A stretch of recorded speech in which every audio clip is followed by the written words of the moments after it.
Ito na guys. Tanduay. Tanduay. Kinilibing. For 1 year. Ang aton nga tanduay. Oh. Tradisyonal na isang mga Pilipino na magligibing ng langgaw every Semana Santa, Biyernes Santo. Oh, ito na siya guys. Oo.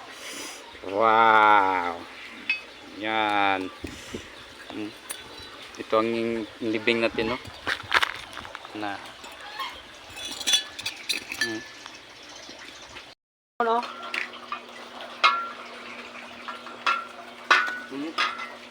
Yung mga tradisyonal ko Babakod ako.